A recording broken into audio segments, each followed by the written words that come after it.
আমার ওস্তাদ বললেন, ও পাকিস্তানের ড্রাইভার ভাই, তোমার কপালটা কত ভালো। তোমার যখনই মনে চাই তখনই আল্লাহর ঘরটা তুমি তওয়াব করতে পারো। যখনই মনে চায় তখনই আল্লাহর ঘরের সামনে যাইয়া লাব্বাইক আল্লাহুম্মা লাব্বাইক বলে বলে তুমি হাজিরা দিতে পারো।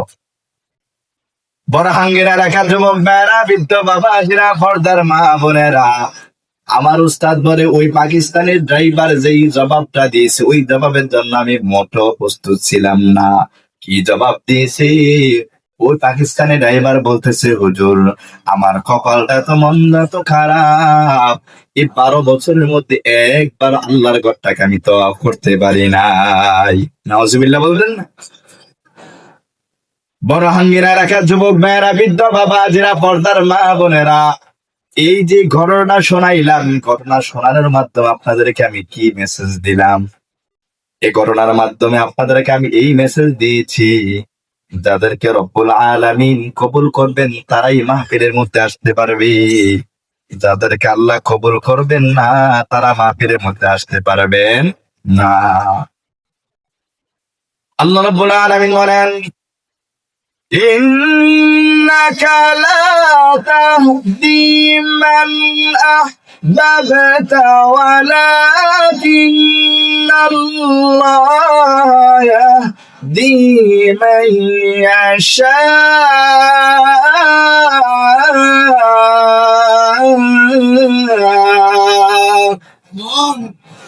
আল্লাহ রাব্বুল আলামিন বলেন, হে নবী মুহাম্মদ, আপনি যাকে চান তাকে আপনি হেদায়েত দিতে পারবেন না।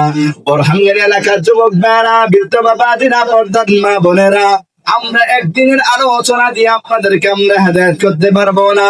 মসজিদের প্রতিষ্ঠান আপনাদেরকে হেদায়েত করতে পারবে না। এখানের মধ্যে যত বড় বক্তা আসুক না কেন আমাদেরকে হেদায়েত করতে পারবে না। হেদায়েত দেওয়ার মালিক একমাত্র কি? আমরা শুধু বলবো, আমাদের দায়িত্ব আপনাদের কাছে মেসেজ গুলো পৌঁছে দেওয়া, আর মানার দায়িত্ব আপনাদের। হেদায়েত দেওয়ার মানে কে? আমার যুবক ভাইয়েরা, বৃদ্ধ বাবাজিরা, পর্দার মা বোনেরা, রাতের অন্ধকারে আমার ঘরের করে একজন টিপ দিল। টিপ দেওয়ার পরে আমরা অনেক রাত, গভীর রাত কি করে সাদাতে দরজা ওপেন করে ফেলি, নাকি দেখি লোকটাকে, দেখি চুকি দিয়া লোকটাকে, যদি পরিচিত ব্যক্তি হয় তখনই তার জন্য দরজাটা ওপেন করে দেওয়া হয়। আর যত রাতে হোক না কেন, যদি অপরিচিত ব্যক্তি হয় আমরা কখনো ওই দরজা ওপেন করি না, ঠিক কিনা বলে? আমার যুবক ভাইয়েরা, বৃদ্ধ বাবাজিরা, এই যে বাগানটা, এটা হলো জান্নাতের বাগান। এই জান্নাতের বাগানের মধ্যে ওরাই আসতে পারবে যাদেরকে আল্লাহ আল্লাহর মেহমান হিসেবে কবুল করেন। সুবহানাল্লাহ। এর দ্বারা কি বুঝলেন? আমাদের মালিক আমাদেরকে আল্লাহর মেহমান হিসেবে কবুল করেছেন, এই জন্য আমরা মাহফিলের মধ্যে আসতে পারছি, বসতে পারছি। আর যাদেরকে আল্লাহ আল্লাহর মেহমান হিসেবে কবুল করবে না তারা এই মাহফিলের মধ্যে আসতে পারবে না। কথা কি বুঝতেছেন ভাই? মুহতারাম হাজিরিন, কারো কারো জন্য হতে পারে এই বছরের মাহফিলটা জীবনের শেষ মাহফিল। যুবক মেয়েরা, বৃদ্ধ বাবাজিরা, পর্দার মা বোনেরা, এমন কোনদিন নাই যেদিন মৃত্যুর এলান শোনা যায় না। এমন কোনদিন না যেদিন মাইকের মধ্যে আওয়াজ হয় না, অমুক এলাকার মধ্যে অমুকে নাই। এশারের পরে একসাথে চা খাইছে, ফজরের পরে এলান হয় অমুক ব্যক্তি আর দুনিয়ার মধ্যে বেঁচে নাই। এই জন্য এই মাহফিলটা আমাদের জন্য কারো জন্য জীবনের শেষ মাহফিল হতে পারে। আমরা দুনিয়ার মধ্যে আসি বিদায় আমরা বুঝতে পারতেছি না এটা কত বড় নেয়ামত, কিন্তু এই এলাকার যারা কবরবাসী আছেন তাদের জন্য আজকে এই দিনটা একটা ঈদের দিন। আলহামদুলিল্লাহ বলবেন না? মুহতারাম হাজিরিন, এই জন্য আমার যুবক ভাইয়েরা, এখনো যারা ভাইয়েরা এদিক সেদিক ঘোরাফেরা করছি, বৃদ্ধ বাবাজি বা অনেক চা খাইছেন জীবনে, এবার জান্নাতের বাগানের দিকে চলে আসেন। আমার পর্দার মা বোনেরা, মুসল্লাটা বিছিয়ে বসে যান, কথাগুলো নেওয়ার চেষ্টা করেন। আমি আপনাদের সামনে আজকে মৃত্যু সম্পর্কে কয়েকটা কথা বলবো। কেন মৃত্যু সম্পর্কে কথা বলবো? নবী বলেছেন, পৃথিবীতে যত ওয়াজ আছে সকল ওয়াজের মধ্যে কোন ব্যক্তি যে মৃত্যু, যে ওয়াজটা, এই ওয়াজটা যদি কোনো ব্যক্তি গ্রহণ করে নেয়, এটা তার জন্য এনাফ। সুবহানাল্লাহ বলবেন না?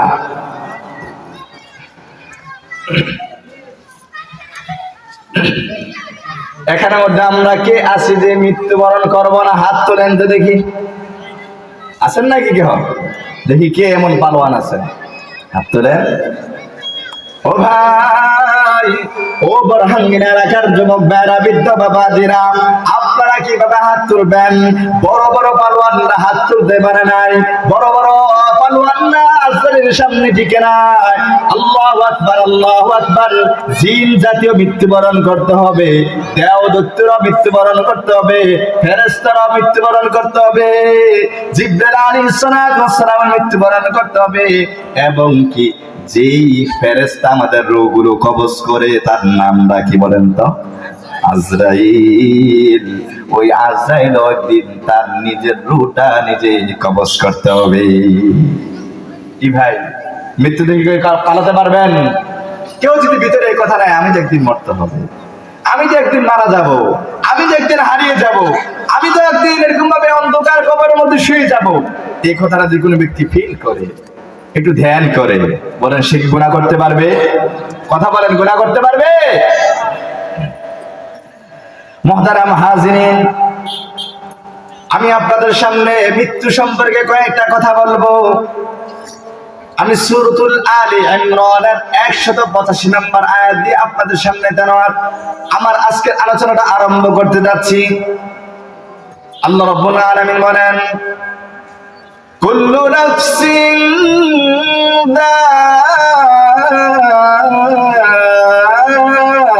যায়িকাতুল মাউত ওয়া ইন্নামা তুওয়াফাউনা উজুরাকুম ইয়াওমাল কিয়ামাতি ফামান যুহজিহা আনিন নারি ওয়া উদখিলাল জান্নাহ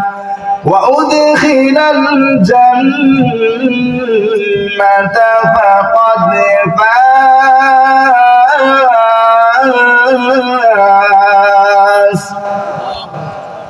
আল্লাহ রাব্বুল আলামিন বলেন, কুল্লু নাফসিন যায়িকাতুল মাউত, প্রত্যেকটা প্রাণী মৃত্যুর স্বাদ গ্রহণ করতে হবে। ওয়া ইন্নামা তুওয়াফাউনা উজুরাকুম ইয়াওমাল কিয়ামাহ, মৃত্যুবরণ করার পরে যদি আমরা কবরের মধ্যে যাওয়ার পরে যদি মাটি হয়ে যেতাম তাহলে তো সার ছিল। আল্লাহ বলছেন, না না বান্দা, শুধু মরাটাই শেষ না, বরং মৃত্যুবরণ করার পরে তোমরা সকলে আমি আল্লাহর মুখাপেক্ষি হতে হবে, আমি আল্লাহর মুখামুখি হতে হবে, আমি আল্লাহর সামনে দাঁড়াতে হবে। এবার আল্লাহ রাব্বুল আলামিন বলেন, ফামান যুহজিহা আনিন নারি ওয়া উদখিলাল জান্নাতা ফাকাদ ফাজ। আল্লাহ রাব্বুল আলামিন বলেন, যারা নিয়ে এরকম ভাবে আমি আল্লাহর সামনে দাঁড়ানোর পরে, আমি আল্লাহর কাছে হিসাব দেওয়ার পরে যারা নিয়ে জাহান্নাম থেকে মুক্তি পেয়ে জান্নাতের মধ্যে প্রবেশ করতে পারবা, তারাই সফল। আমরা মনে করি সফল কারা? আমরা মনে করি সফল হচ্ছে ওরা যার কয়েকটা ছেলে ইউরোপের মধ্যে বাড়াইতে পারলো, আমরা মনে তাই সে সফল হয়ে গিয়েছে। আমরা সফল কাদেরকে মনে করি? আমরা মনে করি সন্তানটাকে যদি একটা ইউরোপ দেশের মধ্যে বাড়াইতে পারি, সন্তানটাকে যদি বিদেশের মধ্যে বাড়াইতে পারি, বাড়ির মধ্যে যদি একটা বিল্ডিং তুলতাম পারি, আমরা মনে করি সে সফল। আল্লাহ বলেন, না না না না, এইগুলো সফলতা নয়, সফলতা নয়। সফলতা হচ্ছে, আসল সফল কাম হচ্ছে ওই ব্যক্তি যে ব্যক্তি নিয়ে আমার জাহান্নাম থেকে মুক্তি পেল আর আমার জান্নাতের মধ্যে প্রবেশ করলো। আয় আল্লাহ, আপনি আমাদেরকে জান্নাত হিসাবে কবুল করেন, সকলে বলে আমিন। আর মহব্বতে বলেন না আমিন। মুহতারাম হাজিরিন, আল্লাহ রাব্বুল আলামিন সূরাতুল জুমার 8 নম্বর আয়াতের মধ্যে আল্লাহ রাব্বুল আলামিন বলেন قل إن الموت الذي تفرون منه فإنه لاقيكم ثم تردون إلى عالم الغيب والشهادة فينبئكم بما كنتم تعملون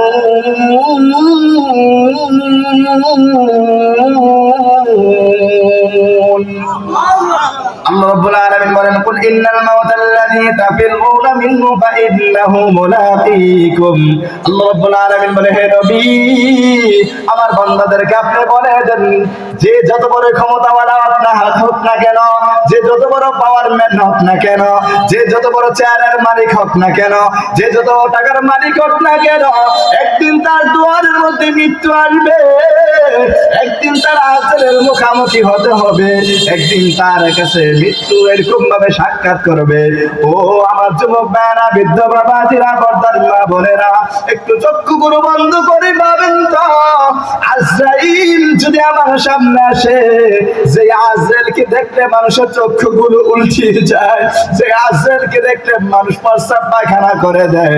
এই জীবনে কত মানুষের গোসল করাইলাম, গোসল করাইতে গিয়ে দেখছি কত মানুষ প্রস্রাব পায়খানা করে দিছে।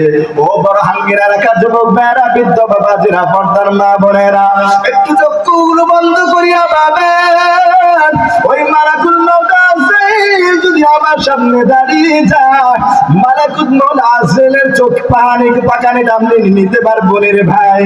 নবী বলেছেন যারা জাহান্নামী নাফরমান তাদের কাছে যখন মালাকুল মউত আসে নরমাল ভাবে আসে না, আজরাইল ভয়ঙ্কর চেহারা নিয়ে আসবে। দেখবেন মানুষ যখন মৃত্যুবরণ করে মৃত্যুর সময় চক্ষুগুলো উল্টিয়ে যায়, মৃত্যুর সময় জীব বের হয়ে যায়, মৃত্যুর সময় কত মানুষ প্রস্রাব পায়খানা করে দেয়। ও যুবক ভাইরা, বৃদ্ধ বাবাজিরা, পর্দার মা বোনেরা, একটু নিজের বিবেকটাকে নষ্ট করেন না। আজরাইলের চাপটা কত ভয়ঙ্কর হইলে একটা মানুষ প্রস্রাব পায়খানা করে, আজরাইলের চাহনিটা কত ভয়ঙ্কর হইলে একটা মানুষ প্রস্রাব পায়খানা করে দেয়। যুবক ভাইরা, বৃদ্ধ বাবাজিরা, পর্দার মা বোনেরা, একটু নিজের বিবেককে নষ্ট করেন না। ওই আজরাইলের সামনে কিন্তু একদিন দাঁড়াতে হবে, ওই আজরাইল কিন্তু আমার সামনে একদিন আসবে, ওই আজরাইলের সামনে আমি দাঁড়াইতে পারবো নি, ওই মৃত্যুর যন্ত্রণা সহ্য করতে পারবো নি। মুহতারাম হাজিরিন, আল্লাহ রাব্বুল আলামিন সূরাতুল আনআমের 2 নম্বর আয়াতের মধ্যে বলেছেন হুয়াল্লাযী খালাকাকুম মিন তিনিন সুম্মা ক্বাদা আজালা ওয়া আজালুম মুসাম্মান ইনদাহু সুম্মা আনতুম তামতারুন।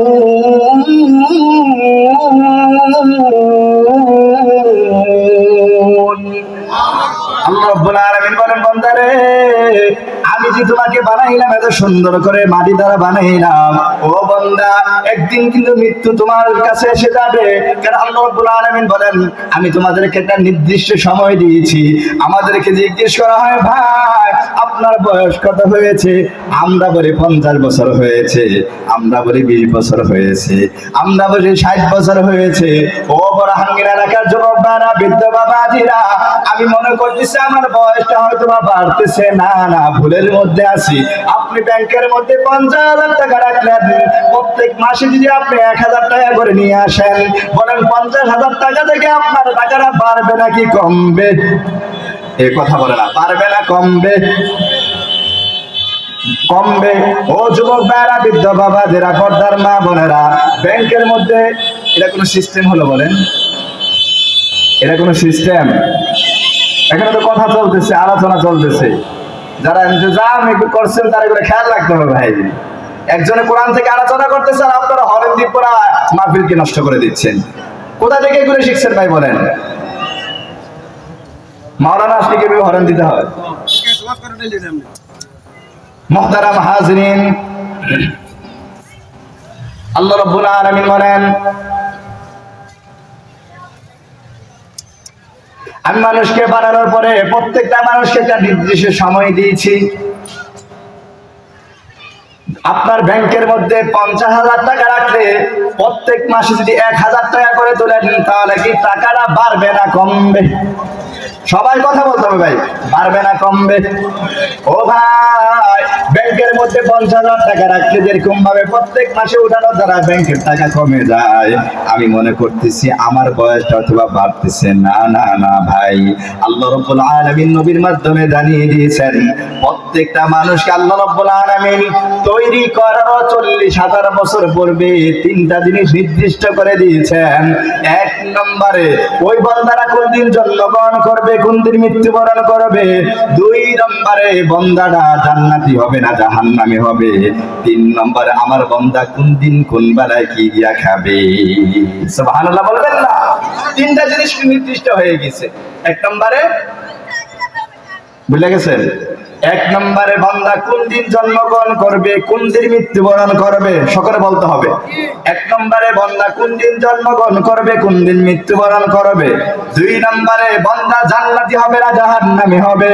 তিন নম্বরে বান্দা কোন দিন কোন বেলা কি দিয়ে খাবে। মুখস্থ সভা, মুহতারাম হাজিরিন, আমাদের মৃত্যুর টাইমটা কিন্তু নির্দিষ্ট করা।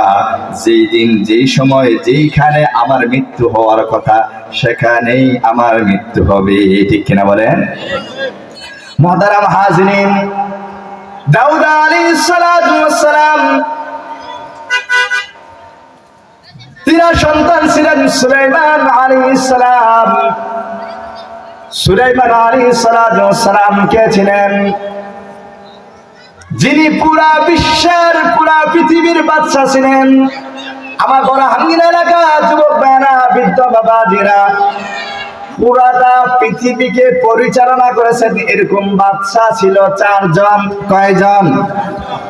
এর মধ্যে 2 জন ছিলেন মুমিন। একজন ছিলেন হযরত সুলাইমান আলাইহিস সালাম, আরেকজন ছিলেন হযরত যুলকারনাইন আলাইহিস সালাম। সুলাইমান আলাইহিস সালাম ছিলেন সবার চেয়ে সবচেয়ে বেশি পাওয়ার ম্যান। কেমন পাওয়ার ছিলেন? সুলাইমান আলাইহিস সালামের অর্ডারে শুধু মানুষ চলতো তা না, সুলাইমান আলাইহিস সালামের অর্ডারে পশু পাখিগুলো চলতো, জিনেরা পর্যন্ত তিনার অর্ডারে চলতো। পুরা পৃথিবীর মধ্যে যত মাখলুক আছে সমস্ত মাখলুক তিনার অর্ডারে চলতো। এরকম ভাবে বাতাসগুলো তিনার অর্ডারে চলতো, সাগরের পানিগুলা পর্যন্ত তিনার অর্ডারে চলতো।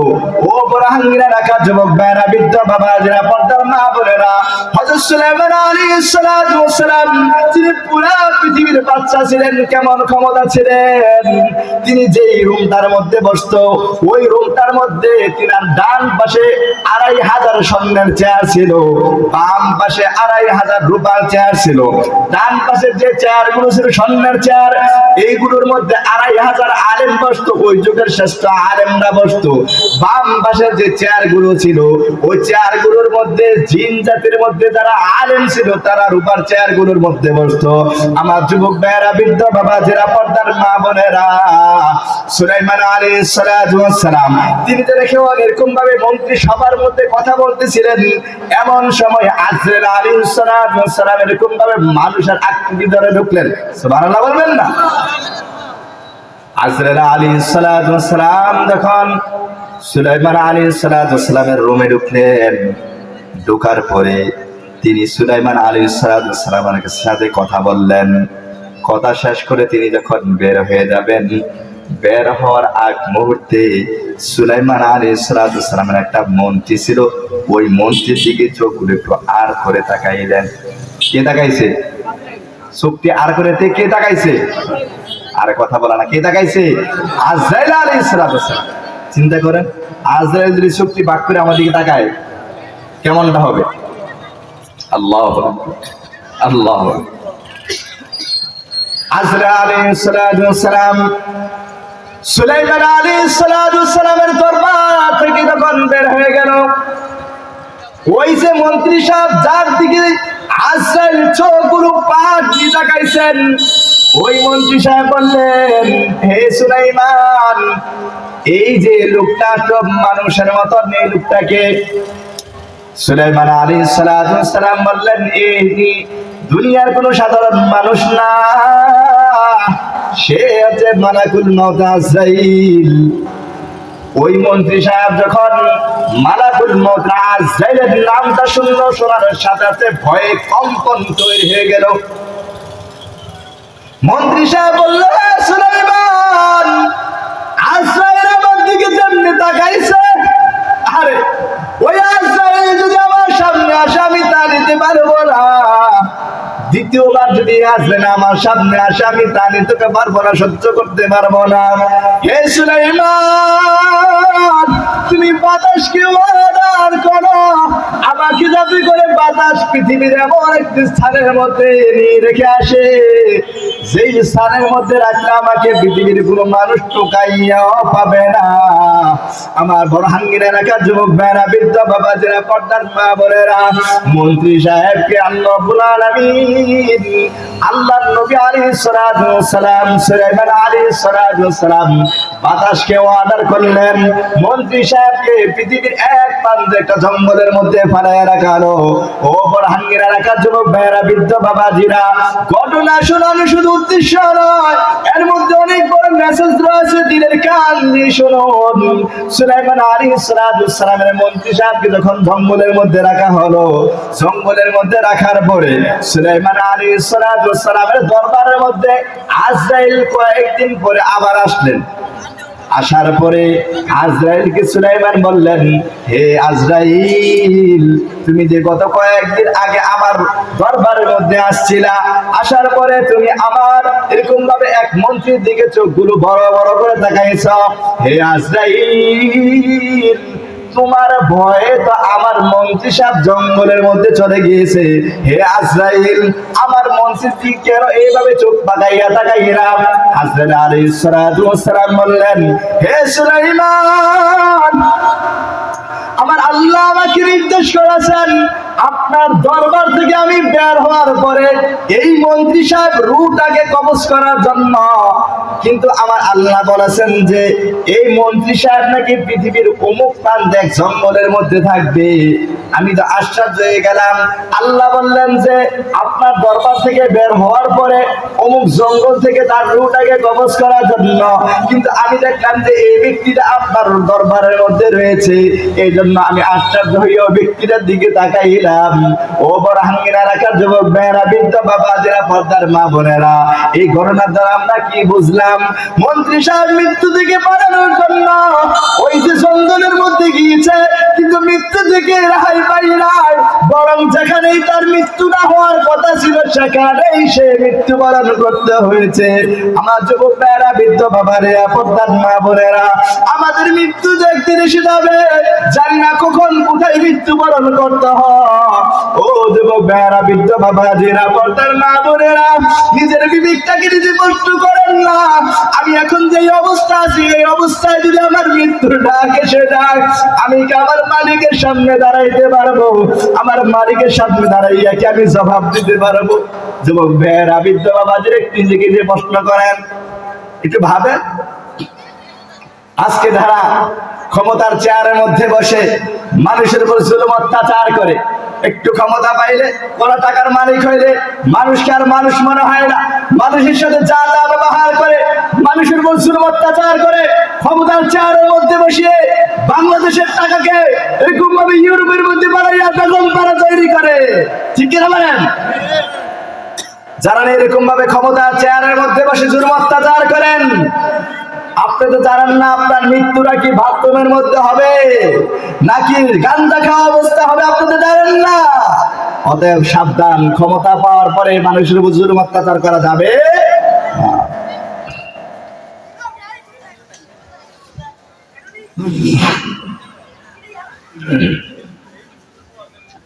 মুহতারাম হাজিরিন, মৃত্যু এসে যাবে, অতএব পাওয়ার দেখা যাবে না, পাওয়ার দেখানো যাবে না, ক্ষমতা দেখানো যাবে না।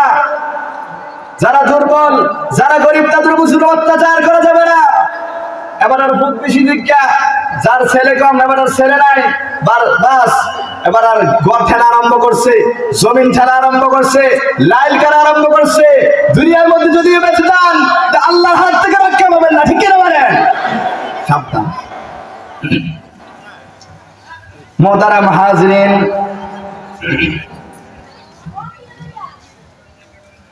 বলতেছিলাম আপনাদের সামনে মৃত্যু সম্পর্কে কয়েকটা কথা বলতেছিলাম। এক নম্বরে কথা, মৃত্যুবরণ করতেই হবে। দুই নম্বরে, আমার যেখানে মৃত্যু হওয়ার কথা সেখানেই মৃত্যুবরণ করতে হবে। তিন নম্বরে, মৃত্যুর সময়টা নির্দিষ্ট, যখন আমার মৃত্যুর সময় আসবে তখনই মৃত্যুবরণ করতে হবে। এক সেকেন্ড আগ করা হবে না, এক সেকেন্ড পিছ করা হবে না।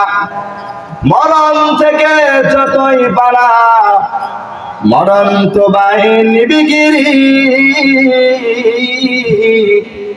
যদিও সুদূর আকাশ পারে, লুকাও সাদায় রাখিয়া শিরি। একদিন তো মরতে হবে, একদিন তো মরতে হবে, কবরেছে যেতে হবে। খালি হাতে চলে যাব, কেহই সঙ্গে যাবে না। একা একা চলে যাব, কেহই সঙ্গে যাবে না। যত বড় গাড়ি বাড়ি,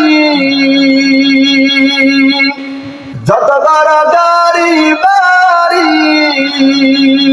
সবই তোমার পরে রবে। খালি হাতে চলে যাবে, কিছুই সঙ্গে যাবে না। খালি হাতে চলে যাবে, কিছুই সঙ্গে যাবে না। যত করা আপন, কেহই তোমার আপন নয়। একা একা চলে যাবে, কেহই সঙ্গে যাবে না। একা একা পরে রবে, কেহই খবর নেবে না। ও বরহাঙ্গিরা, একা যুবক ভাইরা, বৃদ্ধ বাবা, যারা পর্দার মা বোনেরা, মৃত্যুর ভয় যার দিলের মধ্যে ঢুকবে সেই ব্যক্তি গুনাহ করতে পারবে না, নাফরমানি করতে পারবে না। মৃত্যুর ভয় যদি দিলের মধ্যে না ঢোকে তাহলে আমি কিন্তু গুনাহ থেকে রেহাই পাইব না। একজন ব্যক্তি যদি আলেম হয়, মৃত্যুর ভয় যদি তার দিলের মধ্যে না থাকে, সেই গুনাহ থেকে রক্ষা পাবে না। আলেম হোক, হাজী সাহেব হোক, সভাপতি সাহেব হোক, যেই হোক না কেন, মৃত্যুর ভয় যার দিলের মধ্যে থাকবে না, ওই ব্যক্তি গুনাহ থেকে মুক্তি পাবে না। এজন্য মৃত্যুর ভয় দিলের মধ্যে ঢুকাতে হবে। আজকে আমরা যতই আলোচনা শুনি না কেন, আমাদের দিলের মধ্যে ভয় না থাকার কারণে, মালিকের ভয় না থাকার কারণে, আজরাইলের ভয় না থাকার কারণে আমরা তো গুনাহ করতেছি, এত গুনাহ করতেছি, এত মাহফিল হচ্ছে, তারপর আমাদের গুনাহ বন্ধ নাই। এত মাহফিল হচ্ছে, এত আলোচনা হচ্ছে, তারপর আমাদের নাফরমানি বন্ধ নাই। যেই এলাকার মধ্যে কোরআনের মাহফিল হয়, ওই এলাকার মধ্যে আবার বিবাহের এরকম ভাবে গায়ের হলুদের মধ্যে সাউন্ড বক্সের আওয়াজের কারণে জমিনগুলা পর্যন্ত কাঁপে, ঠিক কিনা বলেন? হাজী সাহেব, মাহফিলের হাজী সাহেব, মাহফিলের সভাপতি, মসজিদের সভাপতি, হাজী সাহেবের বাড়ির মধ্যে সাউন্ড বক্স বাজতেছে। ও হাজী সাহেব, আপনার বাড়ির মধ্যে কেন সাউন্ড বক্স বাজে? বলতেছে, হুজুর নাতি ভতিজি এরকম করতেছে। ও হাজী সাহেব, আপনি যত বড় সাহেব না কেন, আপনি যত বড় সভাপতি হন না কেন, আপনি যত বড় আলেম হন না কেন, খতিব সাহেব হন না কেন, মালিক কিন্তু আমাকে ছাড়বে না, আপনাকে ছাড়বে না। এই জন্য মৃত্যুর ভয়, আখিরাতের ভয় দিলের মধ্যে ঢুকাইতে হবে। আল্লাহ আপনি আমাদের প্রত্যেকের দিলের মধ্যে মৃত্যুর ভয় ঢুকিয়ে দেন, সকলে বলে আমিন। ও বরহাঙ্গিনা এলাকার যুবক ভাইয়েরা, বৃদ্ধ বাবা, যারা পর্দার মা বোনেরা, আজকে চক্ষুগুলো বন্ধ হয়ে যাক, দেখবেন আপনার সন্তানাদিগুলো, যে সন্তানাদির জন্য আমি আপনি এত কষ্ট করলাম, আজকে যখন আমার মাইকিং হয়ে যাইবে, কেউ যাইবে বাস করার জন্য এরকম ভাবে বাস মারার মধ্যে, কেউ যাইবে এরকম ভাবে কাপড় আনার জন্য, কেউ যাইবে বাজারের মধ্যে এরকম ভাবে আতুর গুঁড়া বানার জন্য বড়ুর পাতার গরম পানি দিয়া জীবনের শেষ গোসলটা করাইয়া আমাকে যখন কবরের দিকে নিয়ে যাওয়া হবে, আমি মনে করবো সবাই হয়তো আমার সাথে কবরের মধ্যে যাইবে। ও বরহাঙ্গিনা এলাকার যুবক ভাইয়েরা, বৃদ্ধ বাবাজিরা, পর্দার মা বোনেরা, চক্ষুগুলো বন্ধ করে একটু চিন্তা করেন, আমাকে যখন কবরের মধ্যে রেখে দেওয়া হবে, আমি মনে করবো হয়তো বা ওরা আমার সাথে কবরের মধ্যে যাইবে। না না না ভাই, আমার সাথে কবরের মধ্যে কি হয়ে যাইবে না, বরং যেই দুইজন আমাকে নামার জন্য কবরের মধ্যে নামবে, ওই দুইজন লাভ এরকম ভাবে উঠে যাইবে, আমার সাথে কবরের মধ্যে কে হয়ে যাইবে না। ও যুবকেরা, বৃদ্ধ বাবাজিরা, পর্দার মা বোনেরা, কবরের মধ্যে আমাকে রাখার পরে আমি যদি চিন্তা করি হয়তো বা কবরের মধ্যে রাখলে আমার সব কিছু শেষ হয়ে যাবে, না না, কবরের মধ্যে যদি আমি মাটি হয়ে যাই, ওই কবর থেকে একদিন আমাকে ওঠানো হবে। আল্লাহ রাব্বুল আলামিন বলেছেন, মিনহা খলাকনাকুম ওয়া ফিহা নুঈদুকুম ওয়া মিনহা নুখরিজুকুম তাওয়াতান উখরা। আল্লাহ রাব্বুল আলামিন বলেন, বান্দা তোমাকে আমি মাটি থেকে বানাইলাম, আবার এই মাটির মধ্যে একদিন প্রবেশ করতে হবে, আবার একদিন মাটি থেকে আমি আল্লাহ রাব্বুল আলামিন বের করব। আল্লাহ রাব্বুল আলামিন হাসরের মাঠে যখন উঠাইবেন, হাসরের মাঠটা কোনো নরমাল কোনো মাঠ হবে না। ও বরহাঙ্গিনা এলাকার যুবক ভাইয়েরা, বৃদ্ধ বাবাজিরা, পর্দার মা বোনেরা, আমার নবী বলেছেন হাসরের মাঠটাকে আল্লাহ রাব্বুল আলামিন এত ভয়ঙ্কর ভাবে সাজাইবেন, আল্লাহ রাব্বুল আলামিন সূর্যটাকে মাথার উপরে দিবেন, আর ফ্লোরটাকে করে দিবেন এরকম ভাবে তামার। যখন সূর্য এরকম ভাবে তাপমাত্রা দেওয়া আরম্ভ করবে, সূর্যের তাপমাত্রার কারণে মানুষের এরকম ভাবে হাসরের মাঠের মধ্যে নিচে দিতে হবে তামা, উপর দিকটা সূর্যের তাপমাত্রার কারণে মানুষগুলো লাফালাফি করা আরম্ভ করে দিবে, মানুষগুলো লাফালাফি করা আরম্ভ করে দিবে, মানুষের শরীরের গোস্তগুলো সিদ্ধ হইয়া হাসরের মাঠের মধ্যে পড়বে, মানুষের মাথার বাড়িগুলো টাস টাস করে সিদ্ধ, মানুষের মাথার মগজগুলো সিদ্ধ হইয়া হইয়া নাকে দিয়া চোখে দিয়া বের হইবে। বরহাঙ্গিনা এলাকা যুবক ভাইয়েরা, বৃদ্ধ বাবাজিরা, পর্দার মা বোনেরা, একটু নিজের বিবেকটাকে জিজ্ঞেস করেন না, ওই হাসরের মাঠ নিতে পারবেননি? নবী বলেছেন হাসরের মাঠের মধ্যে ভয়ঙ্কর অবস্থায় মানুষগুলো 50,000 বছর কাঁদবেন, 50,000 বছর কান্না করে বলবেন, আল্লাহ পানি দেন, খাবার দেন। 50,000 বছর পরে লাকিনুনা মিন শাজারিন মিন যাকুম, আল্লাহ রাব্বুল আলামিন যাকুম ফল খাওয়াইবেন, যে যাকুম ফলটা কাঁটা যুক্ত বিষাক্ত একটা ফল হইবে, ওই ফলটা যখন গলার মধ্যে আটকে যাইবে, এবার মানুষ বলবে, আল্লাহ 50,000 বছর কান্না করলাম খাবারের জন্য, কি খাবার দিলেন সহ্য করতে পারতেছি না। এবার আল্লাহ রাব্বুল আলামিনের দরবার আবার 50,000 বছর কান্না করবেন পানির জন্য, আল্লাহ রাব্বুল আলামিন আবার 50,000 বছর পরে ফাশারিবুনা শুরবাল হিম, এমন গরম পানি পান করাইবেন যেই পানিটা জাহান্নামের তলদেশ থেকে আনা হবে, ওই পানিটা মুখের মধ্যে দেওয়ার সাথে সাথে ভিতরে সব কিছু গলে যাইবে। এবার মানুষগুলো চিৎকার করে বলবে, আল্লাহ 50,000 বছর কান্না করলাম খাবারের জন্য, 50,000 বছর পরে কি কারামুক্ত খাবার দিলেন, আবার 50,000 বছর কান্না করলাম পানির জন্য, 50,000 বছর পরে কি পানি দিলেন, আল্লাহ সহ্য করতে পারতেছি না। আমার যুবক ভাইয়েরা, বৃদ্ধ বাবাজিরা, পর্দার মা বোনেরা, বলেন তো ওই হাসরের মাঠ আমাদের সামনে আছে না নাই? বলেন না, আছে না নাই? ও যুবক ভাইয়েরা, বৃদ্ধ বাবাজিরা, পর্দার মা বোনেরা, বলেন না আমাদের আখিরাতের মধ্যে এরকম ভাবে হাসরের মাঠ আছে না নাই? আসবে আমাদের সামনে, আসবে কি আসবে না? ও যুবক ভাইয়েরা, বৃদ্ধ বাবাজিরা, পর্দার মা বোনেরা, এই জন্য একটু নিজের বিবেককে প্রশ্ন করি, আমরা মৃত্যুর জন্য কতটুকু প্রস্তুতি গ্রহণ করেছি, ও হাসরের মাঠের জন্য কতটুকু প্রস্তুতি গ্রহণ করেছি, মালিকের সামনে দাঁড়ানোর জন্য আমরা প্রস্তুত আছি কিনা? এই মাহফিলটা তখনই সফল হইবে যখন আগামীকাল ফজরের সময় মসজিদগুলোর মুসল্লি ভরপুর হয়ে যাইবে।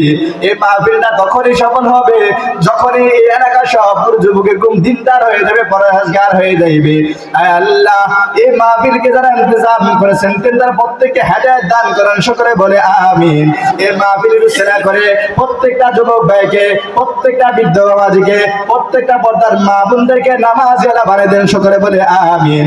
আল্লাহ মাহফিলের উসিলা করে এই এলাকার যতগুলো কবর রয়েছে প্রত্যেকটা কবরবাসীকে জান্নাত হিসেবে কবুল করে নেন, সকলে বলে আমিন।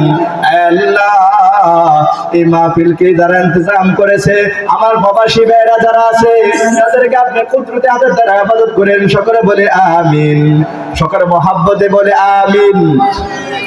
এ জীবনে না করিলাম বন্দেগি, গুনাহ করে কাটাইলাম জিন্দেগি, গুনাহ করে কাটাইলাম জিন্দেগি। তওবা করে আবার তওবা ভাঙ্গিলাম, তওবা করে আবার তওবা ভাঙ্গিলাম, অবশেষে খাঁটি তওবা করিলাম। বলেন না, অবশেষে খাঁটি তওবা করিলাম। আপনি যদি মাফ না করেন বন্দারে, বলেন আপনার বন্দা যাবে কারদারে। আল্লাহ আমাদেরকে মাফ করে দেন, সকলে বলে আমিন। আর মহাব্বতে বলে আমিন। সুবহান রাব্বিকা রাব্বিল ইজ্জাতি আম্মা ইয়াসিফুন ওয়া সালামুন আলাল মুরসালিন আলহামদুলিল্লাহি রাব্বিল আলামিন। আসসালামু আলাইকুম ওয়া রাহমাতুল্লাহি ওয়া